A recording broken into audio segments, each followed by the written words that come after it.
Hey everyone, welcome back to the channel. Today we're diving into a topic that is as personal as it is polarizing. The revolution and reckoning around GLP-1 weight loss drugs. Did you know that obesity affects over 1 billion people globally? Yet only 10% of those people are eligible in receiving medical treatment? For decades, society has framed weight loss as a lack of willpower, but science is rewriting that narrative. Medications like Wegovy and Zepbound aren't just trending on TikTok. They're challenging how we view hunger, health, and equity. But here's a question. What if obesity isn't just a personal struggle, but instead is a mirror reflecting on deeper societal issues? Think about it. We live in a world where processed foods are cheaper than fresh produce, where sedentary jobs outnumber active ones, and where stress and sleep deprivation are badges of honor. Could it be that obesity is less about the individual failure and more about the systematic failure? GLP-1 drugs are a scientific marvel, but they're also a litmus test for how we address health inequities. Are we ready to confront the root causes of obesity, or will we rely on medications to patch over those cracks? Let's explore the origins, the science, and the thorny debates surrounding these drugs. By the end of this video, you might just see the obesity crisis and its solutions in a whole new light. Now we're going to start in 1984, when scientists first identified GLP-1 as a hormone released by your gut after eating. Initially, researchers saw it as a tool to manage blood sugar and diabetes. But in the early 2000s, something unexpected happened. Patients taking exenatide, which was an early GLP-1 drug for diabetes, reported losing weight. The side effect, of course, caught Pharma's attention. Now we're going to fast forward to 2014. Novo and Nordisk repurposed their diabetic drug liraglutide into Saxiden, the first GLP-1 approved specifically for obesity. Results were fairly modest, about 5% weight loss, but it proved the concept. Then in 2021, we had a breakthrough. Semaglutide, sold as Wegovy, doubled those results in trials. Patients now lost 15% of their body weight on average. This rivaled surgeries. Suddenly, obesity treatment had a new frontier. Now let's rewind back to 2014 to when Novo Nordisk repurposed their diabetic drug. Results were modest, but investors did not care. The stock still doubled by 2020. Now we're going to fast forward to 2021, when Wegovy's approval sent Novo's shares into orbit. Meanwhile, Lilly watched from the sidelines with envy. That is, until 2023, when they released Zepbound, that showed to have a 20% or more weight loss. This turned Lilly into the fastest growing pharma stock on earth. Lesson learned in the obesity game, it pays to repurpose. But here's a thought. What if the real story isn't just about the drugs, but about how we have historically treated obesity? For years, the medical community focused on behavioral intervention, eat less, move more. But what if that approach was missing the bigger picture? GLP-1 drugs have forced us to confront the biological underpinning of obesity, shifting the conversation from blame to biology. And let's not forget the human element. Behind every clinical trial, FDA approval, are real people. Patients who struggled with weight their entire lives, often facing stigma and judgment. For many, these drugs aren't just a treatment, they're a lifeline. But as we'll see, that lifeline comes with its own set of challenges. Now let's geek out here about the drugs and how they work. GLP-1 drugs mimic a hormone that does 3 key things. It slows your stomach's emptying, so you feel fuller longer. It boosts your insulin release, critical for blood sugar control. And it targets your brain receptors, dampening cravings and food noise. Think about it as a double agent. It's helping your pancreas and rewiring your brain. But here's a fascinating twist. What if these drugs are doing more than just helping us lose weight? Emerging research suggests GLP-1 drugs might also reduce inflammation, improve heart health, and even protect the brain cells. Could they one day be used to treat conditions like Alzheimer's or Parkinson's? The possibilities are honestly mind-blowing. But let's not ignore the elephant in the room. Side effects, nausea, vomiting, and constipation are common because slowing your digestive system isn't always comfortable. For some, these symptoms fade. For others, they can be a deal breaker. And then there's the question of long-term use.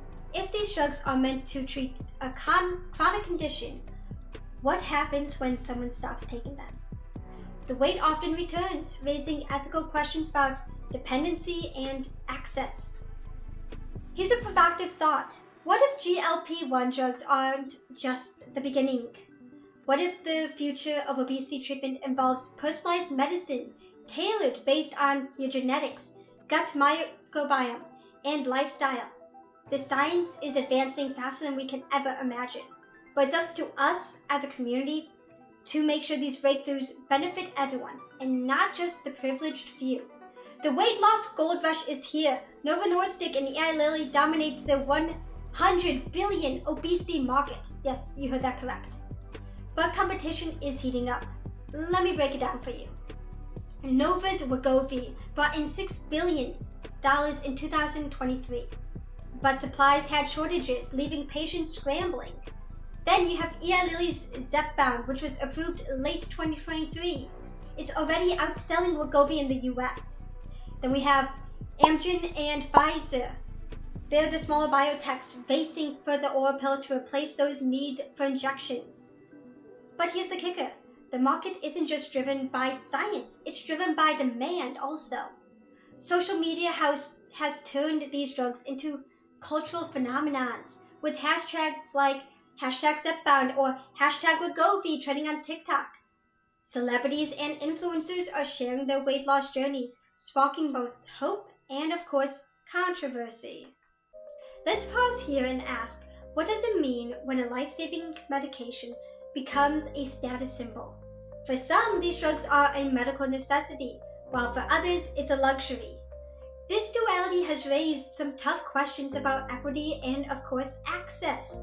Should weight loss drugs be available to anyone who wants them, or should they be reserved for those with medical needs? Then there's the cost. At over $1,300 a month, these drugs are out of reach for many, and insurance companies are hesitant to cover them, often labeling them as vanity drugs. But here's the irony. Obesity has contributed to $73 billion annually in U.S. healthcare costs due to related conditions like diabetes and heart diseases. Could investing in these drugs actually save money in the long run? It's a question worth asking, and one that could reshape the future in healthcare. Here's the kicker though. In Europe and China, the same drugs cost a fraction of the price. Wait, but how, you might be asking? Well, in Europe, the government have negotiated prices. For example, Wegovy costs $300 a month in Germany. That's like paying for a nice dinner versus a private jet. And in China, they have domestic versions of semaglutide emerging with prices as low as $100 a month. Yes, I know, that's crazy. That's like the price of a fancy coffee habit. Meanwhile, over in America, we got some issues. At $1,000, $300 an issue monthly. The biggest hurdle with this, though, is insurance coverage. Most private healthcare plans exclude obesity medications, which are often labeled as vanity drugs. Even Medicare is prohibited from covering them due to a 2003 law that categorized weight loss treatment as cosmetic. Here's a thought though. What if we're looking at this all wrong? What if obesity isn't just a cosmetic issue, but a gateway to chronic diseases? Studies have shown that treating obesity can prevent or even reverse conditions like diabetes and heart disease, and also sleep apnea. So why are we still treating this as a second-class disease? Then there's the equity divide. Celebrities like Elon Musk tout these drugs, while low-income patients ration doses. On social media, hashtags like Ozempic butt go viral, trivializing a lifeline for many. These drugs are more than healthcare revolution. They're a financial phenomenon. Novo and Lilly have created a $1.5 trillion in stockholder value by tackling these obesity problems. But as we've seen, the wealth hasn't trickled down to patients. So here's the billion-dollar question. Can these companies benefit profit with purpose? Or will the weight loss gold rush leave us all with a hangover? These weight loss drugs are more than a trend. They're a litmus test. Will we treat obesity as a complex, lifelong disease it is, or will we gatekeep the solution behind a cost and stigma? If you take one thing from this video, let it be this. Science has given us a tool. Now it's up to us to fight for access, affordability, and compassion. But let's not stop there. Let's ask the bigger questions. What kind of world we want to live in? One where healthcare is a privilege, or one where it's a right? One where we treat symptoms, or where we address the root causes of that problem? If you're navigating insurance hurdles or have sold a kidney to afford these meds, share your story below. Let's turn these comments into a megaphone for change. And remember, your worth isn't measured by a scale or your ability to afford that $1,300 a month. Stay kind and stay curious. And maybe don't Google Ozempic, but hit that like button if you've learned something new. And ring the bell if you don't want to miss the next deep dive on the dark side of diet culture. Stay curious and stay kind, my friends.